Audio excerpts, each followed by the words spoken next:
আসসালামু আলাইকুম। আজকে আমি চলে এসেছি হোটেল লেক ভিউতে। দুপুর ৩টার সময় ভিডিও করার উদ্দেশ্যে রওনা হয়েছি। তো খিদা পেয়ে গিয়েছিল, বাসা থেকে না খেয়ে এসেছি। ভাবলাম এখান থেকে দুপুরের খাবারটা খেয়ে নিই। আমি এখানে এর আগেও খেয়েছি, এখানকার খাবারটা কিন্তু ভীষণ মজা। এই হোটেলের প্রোপাইটার রকুনুজ্জামান খোকন। এখানে উন্নত মানের গরুর মাংস, খাসির মাংস, মুরগির মাংস এবং বিভিন্ন প্রকারের ছোট ও বড় মাছ সহ সকালের নাস্তা ও দুপুরের খাবার বিক্রয় এবং যাবতীয় খাবারের অর্ডার মোতাবেক সরবরাহ করা হয়।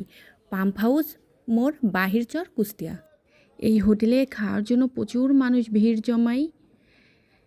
আমরা যাওয়ার পর অনেকক্ষণ অপেক্ষা করেছিলাম, আর এখানে আমার হঠাৎ ভাইরাল বাইকার মুন্নিয়াপুর সাথে দেখা হয়ে গিয়েছিল। সবসময় কিন্তু এখানে অনেক ভিড় থাকে, অনেক মানুষ প্রাইভেট কার নিয়েও এখানে খাওয়ার জন্য চলে আসে, কারণ এখানকার খাবার মানটা অনেক ভালো।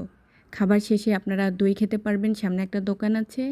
আর এই হোটেলের লোকেশন হচ্ছে যাত্রী ছাউনি সংলগ্ন হাইওয়ে ১ নম্বর ব্রিজের পাশেই। আর আমরা খেয়েছিলাম গরুর মাংস, সাথে ভাত, মাছ ভর্তা, মরিচ ভর্তা, শসা। আমার তো দেখে এখনই জিভায় জল চলে আসছে, এত মজা ছিল গরুর মাংসটা।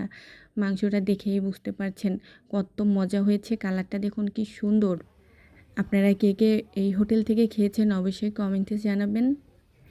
এখানে আসলে আপনার মনে হবে আপনি যেন কোনো দাওয়াতের বাড়িতে চলে এসেছেন।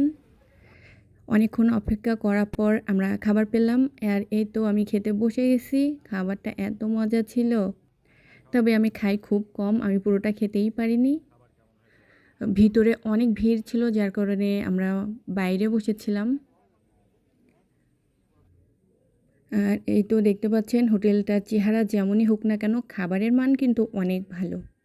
প্রথমে তো আমার এই হোটেলের চেহারা দেখে পছন্দ হয়েছিল না, বাট খাওয়ার পর এখন তো আমার এখানে ছাড়া আর কোথাও খেতেই ইচ্ছা করে না। আর এই তো দেখুন সবাই গাড়ি নিয়ে এসেছে এই হোটেলে খাওয়ার জন্য। ধন্যবাদ সবাইকে।